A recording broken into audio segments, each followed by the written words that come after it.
হয়েছে যে সমস্ত ছাত্রছাত্রী মাধ্যমিক পরীক্ষায় উত্তীর্ণ হয়েছে স্টার্ট নম্বর সহ তারা প্রস্তুত থাকবে, তাদের সংবর্ধনা আমরা দেব। নমস্কার। মঞ্চ উপস্থিত রয়েছেন বিশিষ্ট শিক্ষক শিক্ষিকা এবং এখানে উপস্থিত আছেন আমার থেকে যারা বড়, সকলকে আমার প্রণাম রইল। যারা সমবয়সী তাদেরকে আমার ভালোবাসা রইল। ছোট ছোট ছাত্রছাত্রীরা রয়েছে, তোমাদের জন্য রয়েছে আমার অনেক ভালোবাসা। আজ নাগরিক মঞ্চ থেকে যে কৃতি ছাত্রছাত্রীদের সংবর্ধনার আয়োজন করা হয়েছে, এটা দীর্ঘ 1.5 থেকে 2 মাস ধরে আলোচনা চলছিল। কিছু গোড়ার কথা বলতে হয়। বিভিন্ন তর্ক বিতর্ক, আলোচনা সমালোচনার মধ্য দিয়ে আমরা 25 থেকে 26 জন একত্রিত হতে পেরেছি। প্রথমত এটা নিয়ে অনেক তর্ক বিতর্ক আমাদের মধ্যে হয়েছিল। শেষ পর্যন্ত ভাবলাম যে অনুষ্ঠানটাকে আমরা করতে পারবো। যাও, সমস্ত আলোচনার শেষ করে আমরা আজ এই পর্যন্ত পৌঁছাতে পেরেছি। আর আইসমানি সামাজিক মঞ্চ ভবিষ্যতে অনেক দৃষ্টান্তমূলক কাজ করবে, এই আশা আমি রাখছি। আর আইসমানি নাগরিক মঞ্চ প্রথমত কৃতি ছাত্রছাত্রীদের সংবর্ধনার মধ্য দিয়ে কেন পথ চলা শুরু করলো, সেই বিষয়ে দু একটা কথা আমার মনে হয় বলার প্রয়োজন আছে। বিগত 22টি বছর ধরে আমি টিউশনের সঙ্গে যুক্ত রয়েছি। 87 অন্তত 87টি গ্রাম থেকে ছাত্রছাত্রীকে আমি পড়ানোর সুযোগ পেয়েছি। বিভিন্ন দিকে পড়াশোনার গতি, ছাত্রছাত্রীদের যে পড়ার আগ্রহ, অভিভাবকদের যে ইচ্ছা সচেতনতা, সেটা আমি লক্ষ্য করেছি। কিন্তু বেশ কয়েক বছর ধরে আমি দেখছি যে আমার এলাকা আইসমানিতে পঠন পাঠনের মান অনেকটা নেমে গেছে।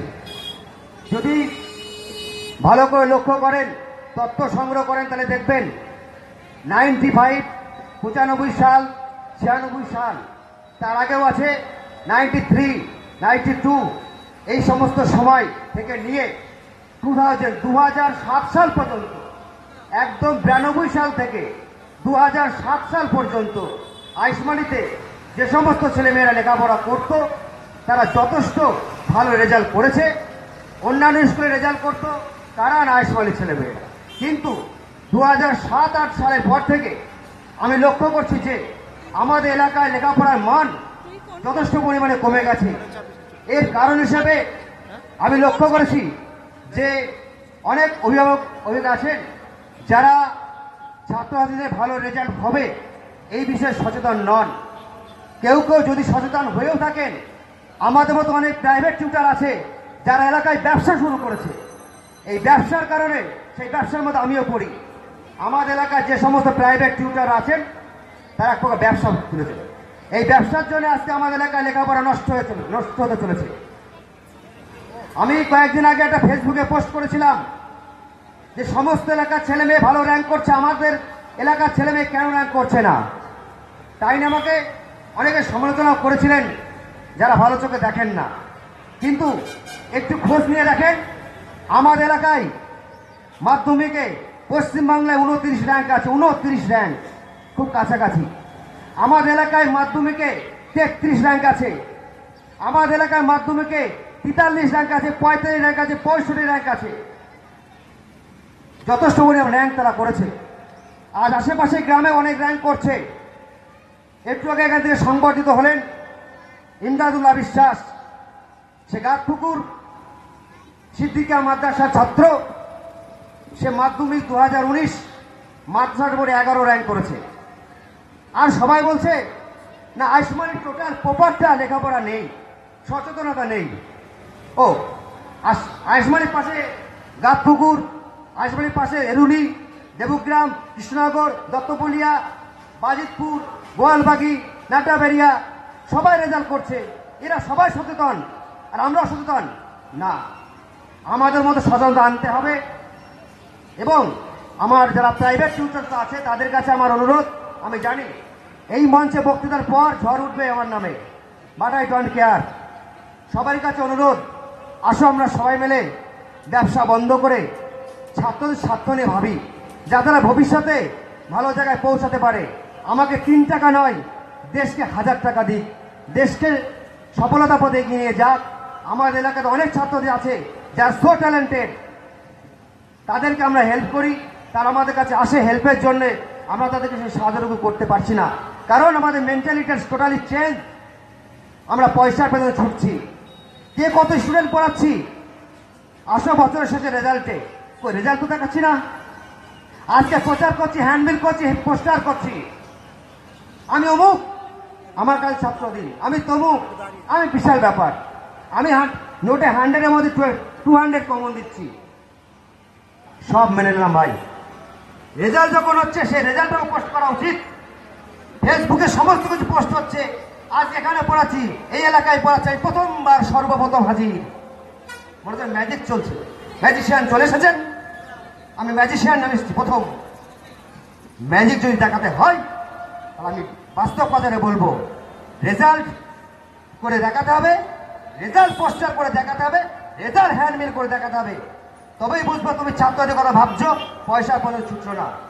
এই সমস্ত কথা সবার জন্য নয়, যারা সত্যি মন দিয়ে ছাত্রদের কথা ভাবছেন, ব্যবসায়ী মানসিকতা নেই, এই কথাগুলি তাদের জন্য। আমার এই কথাগুলি তাদেরই গায়ে বাঁধবে যারা মানসিকতা যাদের ব্যবসায়ী তাদের, তাছাড়া বাকিদের নয়। আর অনেক কথা বলে ফেললাম, কিছু কথা বলার দরকার ছিল বলে বললাম। আর আজকে এখানে যত ছাত্রছাত্রী হাজির আছে সকলকে আমার অনেক অনেক ধন্যবাদ, এবং যারা এখন উপস্থিত রয়েছেন সকলকে অনেক ধন্যবাদ। মঞ্চে উপস্থিত রয়েছেন সকল শ্রদ্ধেয় শিক্ষক শিক্ষিকা মহাশয়, তাদের চরণে আমার 100 কোটি প্রণাম। তাদের জন্যই আজকে সনাতন ঘোষ এখানে দাঁড়িয়েছে। শিক্ষকবিহীন আমি এখানে থাকতাম না। আর সব থেকে যিনি আমাকে পৃথিবীতে এনেছেন, যাদেরকে আমি হারিয়েছি, আমার মা বাবাকে সবসময় তাদেরকে মিস করি, তাদের জন্য সনাতন ঘোষ আজকে এই মঞ্চে দাঁড়িয়ে আপনার সাথে কিছু বলার সুযোগ পেল, তা আপনাদেরকে অনেক অনেক ধন্যবাদ। আমরা যেন পরবর্তীকালে আয়ুষ্মান নাগরিক মঞ্চ অনেক বিশিষ্ট কাজ করে দেখাতে পারে, আমাদের পূর্ণ সহযোগিতা করবেন। অনেকে যারা ভাবছেন যে আয়ুষ্মান নাগরিক মঞ্চের সঙ্গে কীভাবে যুক্ত হব, আমাদের পয়সা দিয়ে আর্থিকভাবে সাহায্য করতে না পারলে কোনো যায় আসবে না। আপনারা মানসিকভাবে সাহায্য করুন, আমাদেরকে সমালোচনা বন্ধ করুন। আর সর্বোপরি একটা কথা বলবো সবাইকে, আয়ুষ্মান নাগরিক মঞ্চের কোনো রং নিয়ে চলে না, এখানে সমস্ত রং এটা রামধনু নিয়ে চলে, কেউ রং লাগাবার চেষ্টা করবেন না, এটা আপনার কাছে অনুরোধ। আর সব থেকে আমার যারা নাগরিক মঞ্চে বন্ধু আছেন তাদেরকে অনেক অনেক ধন্যবাদ, যারা এই কাজ করতে সাহায্য করেছেন এবং এই ধরনের মানসিকতা নিয়ে এগিয়ে এসেছেন। এই বলে আমি আমার বক্তব্য শেষ করছি। ধন্যবাদ। ধন্যবাদ।